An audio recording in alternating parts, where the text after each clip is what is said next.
saaxiibayaal soo dhowaada muuqaalkiina maanta waxaynu ku eegaynaa 10 lacagood ee dunida ugu xoog badan uguna qiimaha badan.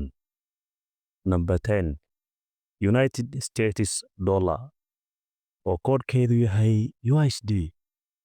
Halkii USD wuxuu la mid yahay hal USD waa lacagta waddanka USA.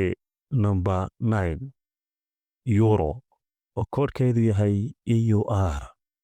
Halkii euro wuxuu la mid yahay 1.05 USD waa lacagta laga isticmaala wadamada Eurozone sida France, Italy, Germany iyo kuwa kale.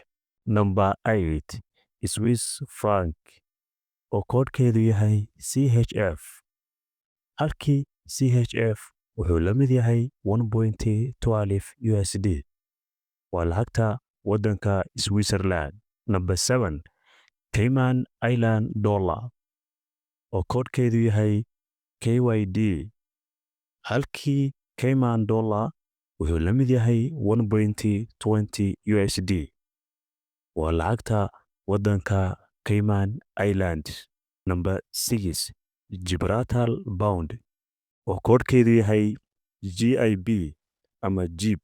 Halkii GIB ama GIB wuxuu la mid yahay 1.26 USD waa lacagta waddanka Gibraltar.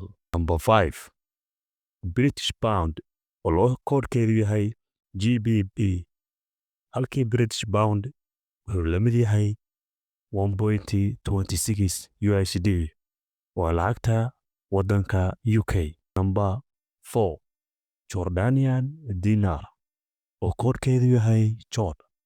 Halkii JOD wuxuu la mid yahay 1.41 USD waa lacagta dalka Jordan.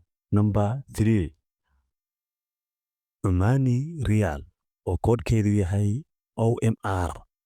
Halkii Omani Riyal wuxuu la mid yahay 2.60 USD waa lacagta waddanka Oman. Number 2 Bahraini Dinar oo koodhkeedu yahay BHD. Halkii Bahraini Dinar wuxuu la mid yahay 2.65 USD waa lacagta dalka Bahrain.